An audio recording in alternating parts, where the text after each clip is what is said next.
Abante inatake sa obses kay BP Sara.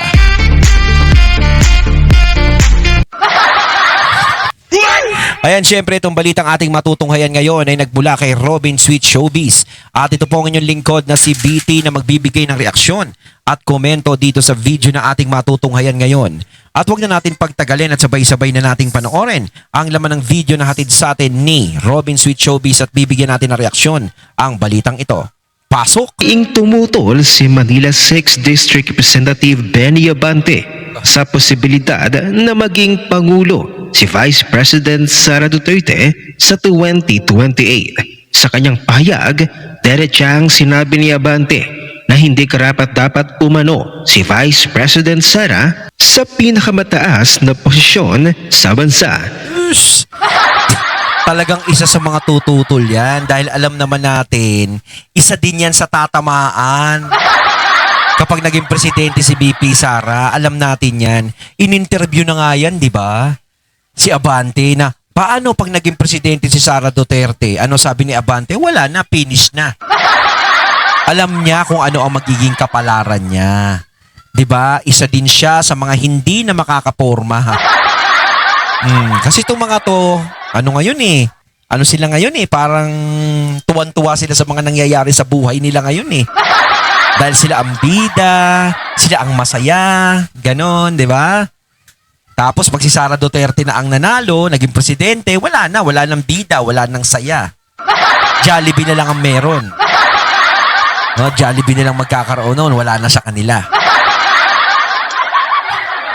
At mas mabigat pa ang kanyang akusasyon. Mas masahol daw ito kumpara sa kanyang ama, si dating Pangulong Duterte. Aniya, ayokong maging Pangulo siya.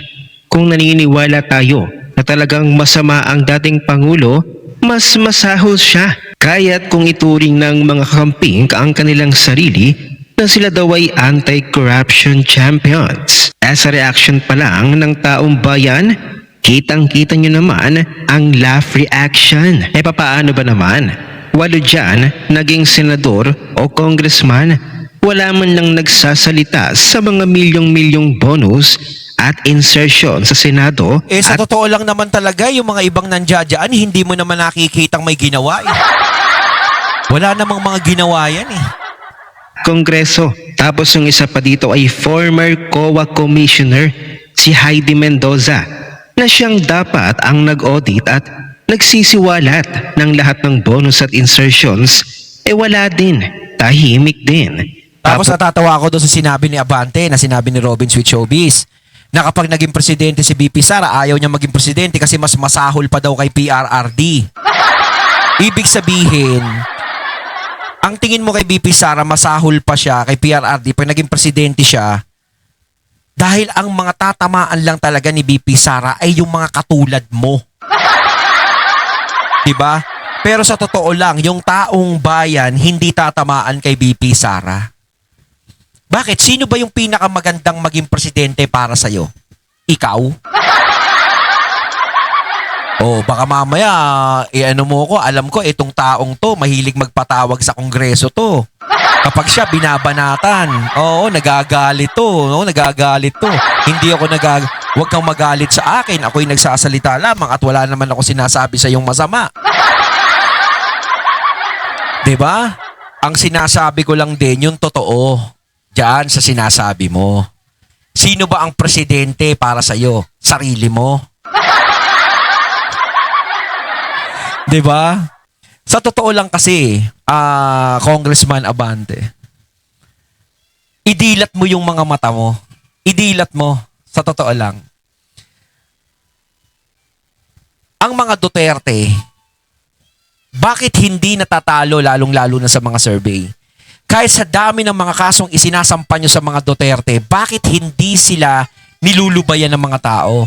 Bakit hindi tinatanggal ng mga tao yung suporta sa kanila? At bakit yung mga tao nagagalit sa inyo sa kabila na kayo mismo ang nagsasampa o nagpaparatang sa mga Duterte ng hindi maganda? Bakit hindi kayo pinaniniwalaan? At isa pa, bakit ka natalo sa pagiging congressman? Sabihin, hindi. Congressman ako eh. ako na ang congressman ngayon. Yes, kayo na po ang congressman ngayon. Pero ang nag-upo sa inyo, hindi po taong bayan. Ang nag-upo sa inyo, dahil doon na-disqualified lang po si Uy. Parang saan ba? Sa citizen ni Uy or what? Or ano, kahit na ano, comment nyo sa baba mga katunay. Pero kung usapan na kaya po kayo nakabalik sa pagiging congressman, inupo kayo ng taong bayan, hindi po yun nangyari. Dahil talo po talaga kayo. Si Uy po ang nanalong congressman sa Maynila. Yeah. Boom, boom, boom. Yun.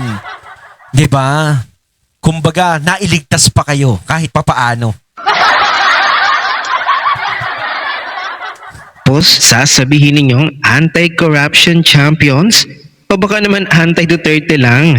Kaya nga ngayon pa lamang, makikitang ang lahat ng nagkakampihan laban kay Vice President Sara, ang karamihan sa kanila ay mga nakinabang, mga magkakasabwat, mga nagtatakipan sa kanilang tila kinurakot Yes. na pondo.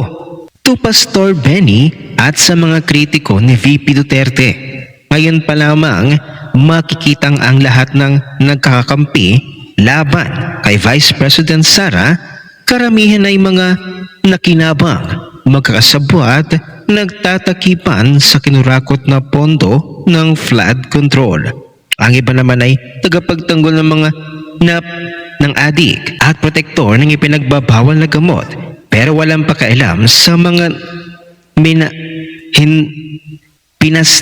pinakawan at pamilyang nasira dahil sa ipinagbabawal na gamot. Madami din sa kanila ay makakaliwang grupo na isinusukan ng mga magulang na na-recruit ang mga anak na nasira na ng tuluyan ang kinabukasan, at ang iba ay napas pa pero iwan lamang sa kabukiran. Ganyan ba ang gusto ninyong manaig laban kay Vice President Sara sa 2028? Gusto ba ninyo na matapos tayong ilubog sa baha dahil ninakaw ng mga na yan ang bilyones na pondo ng flood control, ay sila pa rin ang uupo sa Malacanang at maghahari-harian sa 2028?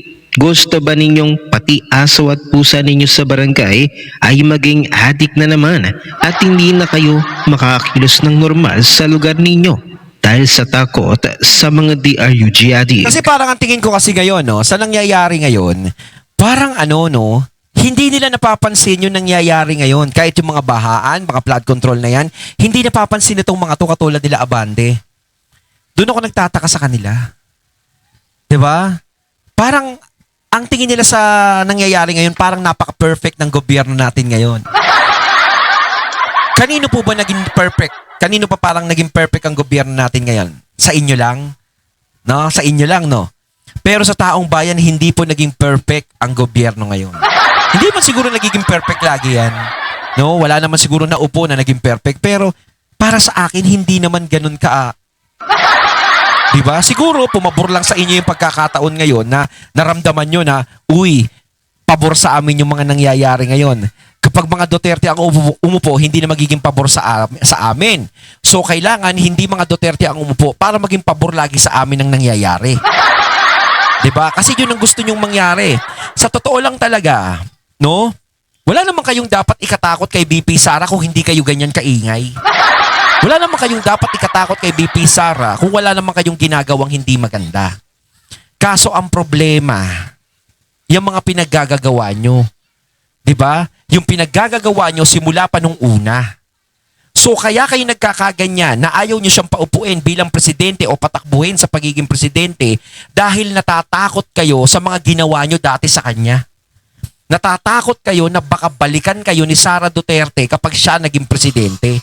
Yun naman po ang totoo. Hindi dahil sa sinasabi nyong mas masahol pa sa tatay niya yan. Naku, kurakot yan. Diba? Kasi kung tutusin, kung demonyo yung mga Duterte, hindi tatagal ang serbisyo niyan sa Davao. Kung demonyo ang mga Duterte, sinuka na ng mga taga Davao yan. Parang sinasabi nyo naman sa mga taga Davao na mga tanga ang mga taga Davao? Ganun ba? Hindi po tanga mga taga Davao.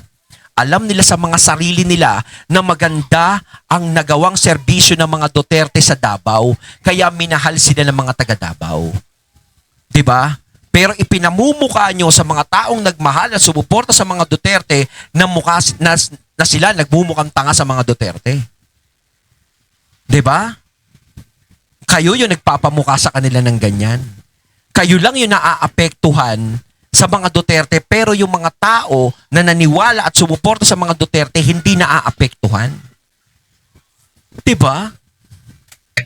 Noong panahon ng tatay ni Inday, ang daming naipatayong tulay, kalsada, airport, seaport, hospital at kung may corruption man sa infrastructure, hindi garapal dahil takot sa Pangulo. Pero ngayon, harap-harapan, karapalan at walang nakukulong na mastermind. Anong naipatayo? Ghost Project? Ang PGH noon may 100 million kada buwan dahil sa utos ng Pangulong Digong. Ngayon, baliktad. Ang pondo ng PhilHealth sa halip na ilagay sa PGH, inilagay sa Ghost Project.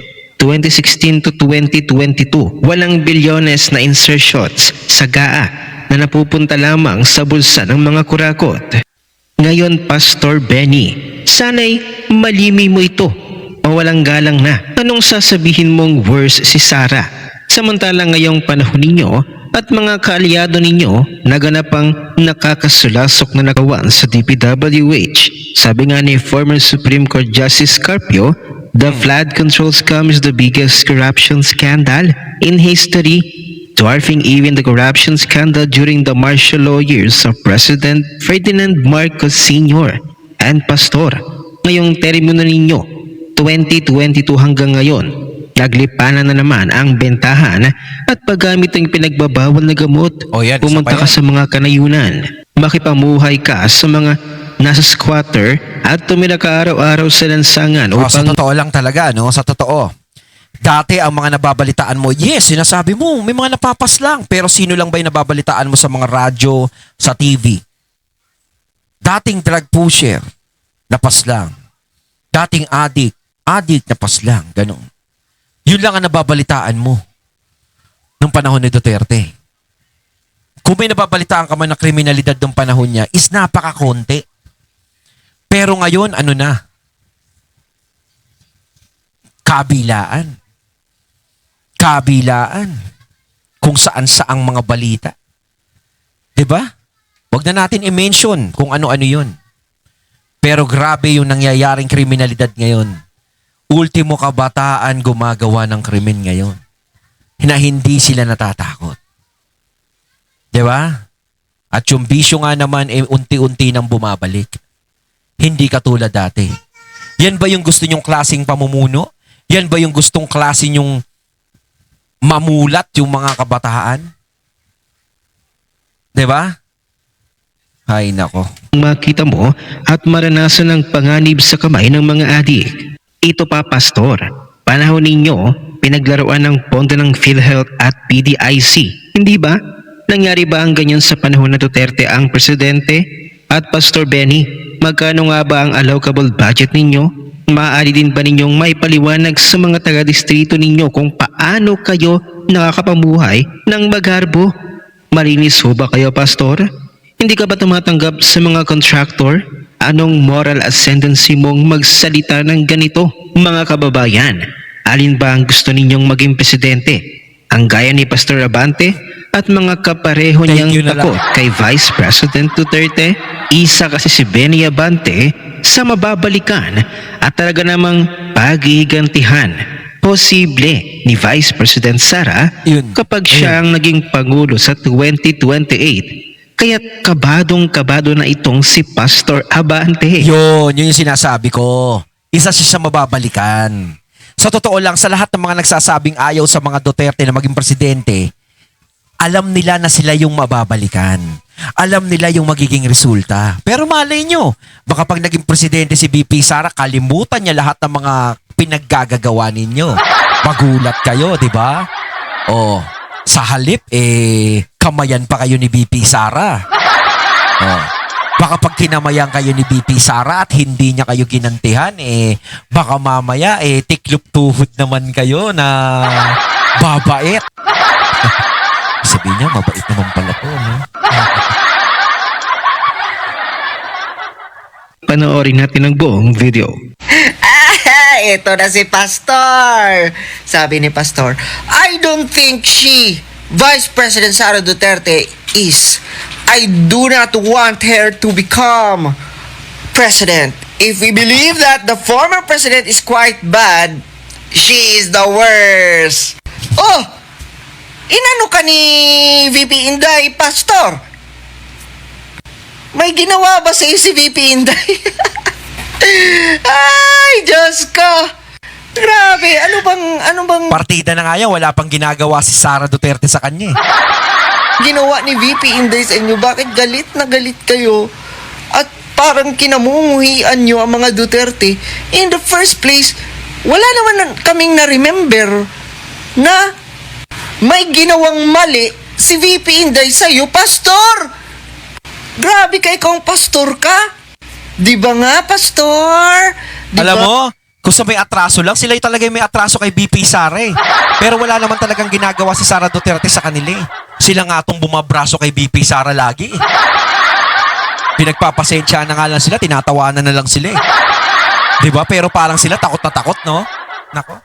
Palagi niyong sinasabi na magpatawad tayo sa ating kapwa. Yes. Kung meron silang ayun pa yung nakakahiya eh. Alam natin, pastor to. 'Di ba? Dapat hindi siya ganyan magsalita. Hindi nga rin siya dapat ganun magmura. Minsan narinig natin to nagmumura. 'Di ba? Hindi dapat ganyan. Lalong-lalo na congressman ka. 'Di ba? Tutok sa'yo, tapos pastor ka. Kailangan yung pagiging pastor mo pa rin ang mag-reflect sa katauhan mo. Pero yung mga ganyang klaseng salita na sinasabi mo, gawain ba ng isang pastor yan na dapat hangaan, dapat tularan? 'Di ba? Parang hindi, 'di ba? Dapat ang pastor ay mapagkumbaba. Kung ikaw ay maka-Diyos, dapat mapagkumbaba ka sa kapwa. Hindi ka dapat nagiging judgmental. Hindi ka dapat nang huhusga sa kapwa. Kaso nga lang, nang huhusga ka sa kapwa mo. Tapos sasabihin mo, pastor ka. Diba? ang kamalian sa atin, patawarin natin ang ating kapwa. Dahil yun yung gusto ng pa yung isa. Panginoon. Paano yan, Pastor? Oh, yung patawarin ng kapwa, pero si BP Sara, hindi mo mapatawad kung meron man siyang kasalanan sa'yo. Ang problema, wala naman siyang kasalanan sa'yo eh. Kayo ang may kasalanan sa kanya. Wala namang ginawang masama ang tao sa iyo. Pero ikaw pa ang galit. Ay, Diyos ko, di ba? Yung pagiging pastor mo, papunta ng demonyo no? Wala namang ginawang masama yung tao sa inyo. Oh, tama. Pero ikaw na pastor ka, na demonyo ka, kung makapagsalita ka kay VP Inday, akala mo naman talaga ang linis-linis mo no? Tama. Akala mo naman talaga, madaming sumusuporta sa iyo. Tama. Sos Mariosep, nakabalik ka lang naman sa pwesto dahil sa Comelec. Sa Natalo ka naman Totoo. Sila ang mga magkakampi ngayon para pigilan si Vice President Sara na maupo bilang Pangulo sa 2028. Silang mga nakinabang sa pondo at kaban ng bayan. Kaya't ngayon malapit na ang 2028 elections, iisa lang ang kanilang sinisigaw. No to VP Sara Duterte? Ano ang inyong opinion? Ayun, natating natin ngayon ng video na nagbula kay Robin Sweet Showbiz at syempre natin ngayon natin ang boses kanina at video na binigyan natin ng reaksyon na nagmula kay Mr. Real Talker ay si Mr. Chinitong Tisoy pala. Kayo mga katunay, anong masasabi nyo tungkol dito? Comment lang po kayo sa comment box. So once again, I'm BT and I'm out. Peace.